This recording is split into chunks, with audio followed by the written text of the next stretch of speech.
Welcome to another episode of Low Budget Shooting. I'm working on a a gun that I got for a customer. This is a BSA Enfield MK1 jungle gun.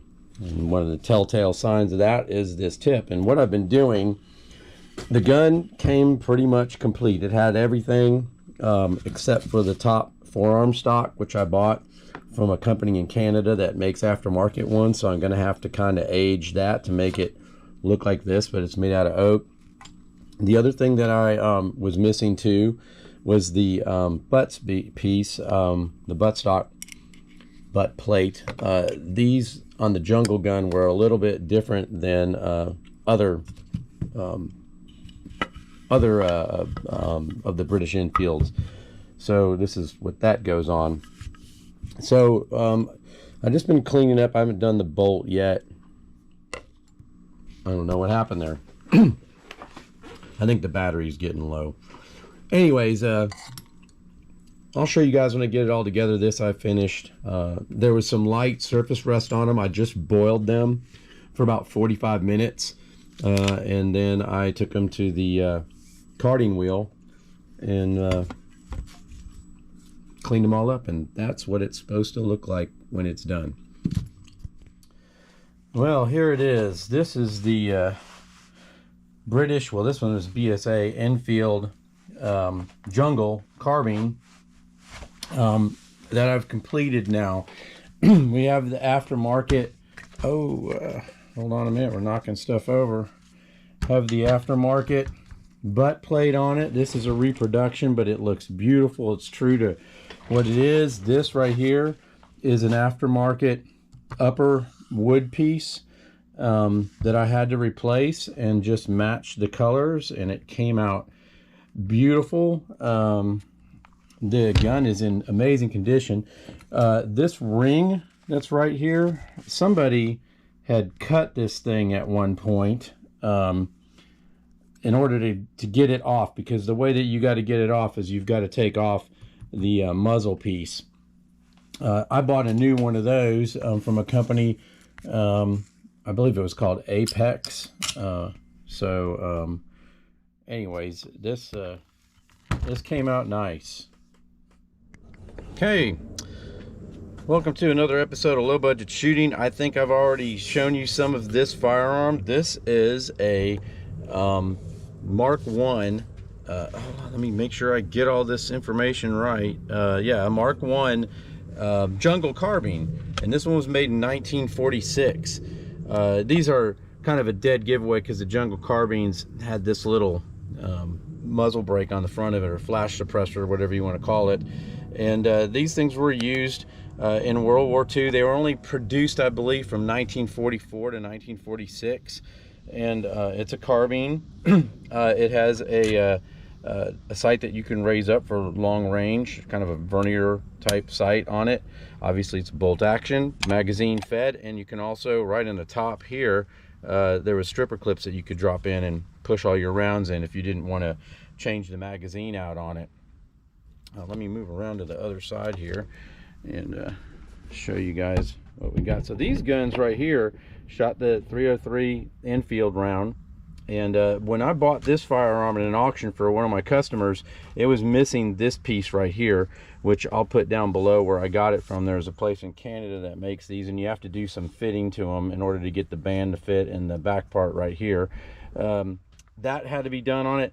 This piece I had to get. I found an original one because somebody had cut the other one on it. And interesting enough, the butt plate on here, and I believe I've got another video here where I showed you this during the process I got. This is a reproduction butt plate, but it is an exact replica of it. This gun's all serial number matching, and we're going to shoot it 100 yards and see how this gun goes. So let me get safety gear on. Be back in a minute.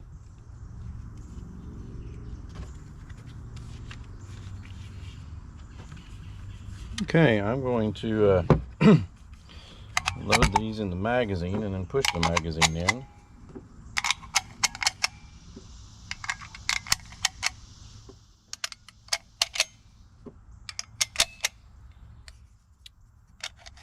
This is actually a 10 round magazine. I believe.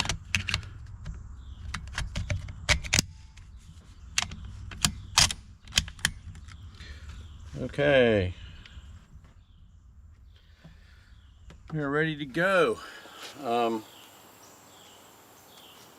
Let's see how this thing does.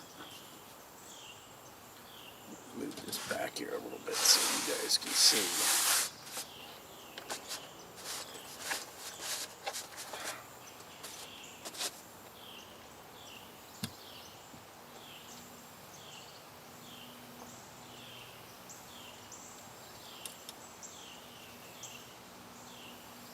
There we go. And let's see where the shot placement is for this. Hold on a minute. Elbow's hitting this.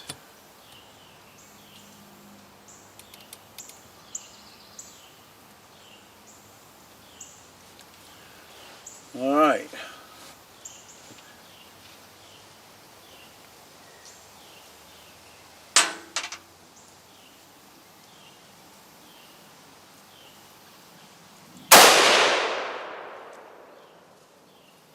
Okay, that shot at 2290 feet per second.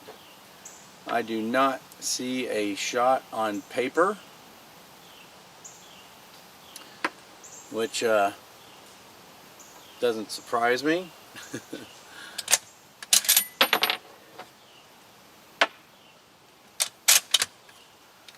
But she shoots. That's cool.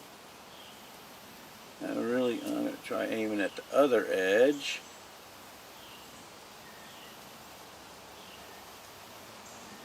I will tell you, there's a clean wall when that breaks, and I totally feel that in my shoulder.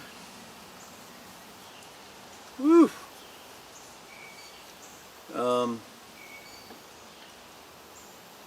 I see no marks on paper. I have no clue where this is going to go. I'm going to try to shoot a plate that's at 70 yards, steel plate, see if I can hit that. Maybe hear a ring.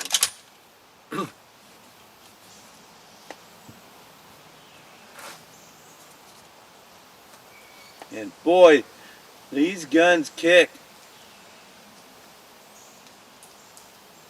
Oh yeah, I hit the plate. Totally hit the plate at 70 yards. Probably went right through it.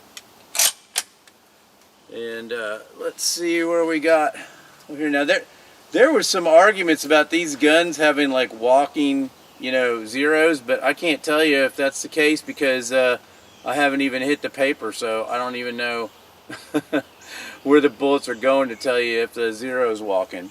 I would like to get one on paper, that's for sure. So let's try it again here.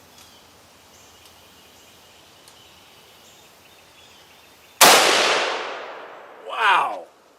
Dang, that thing thumps.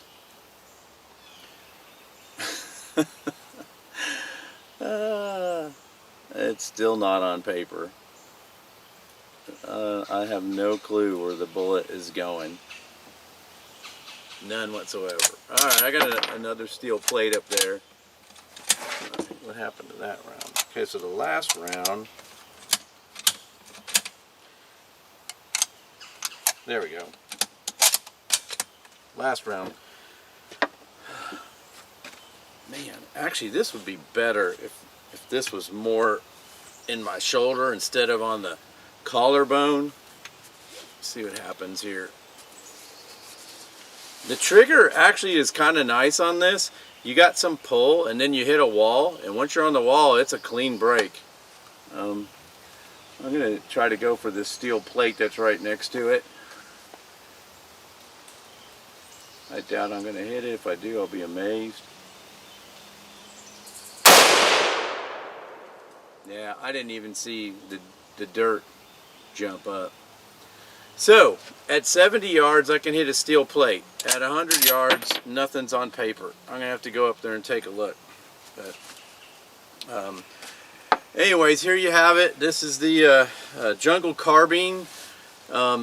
It's a nice World War II piece. It's, like I told you, it's all numbers matching. The gun shoots. My customer will be really excited about it. It's really in beautiful shape.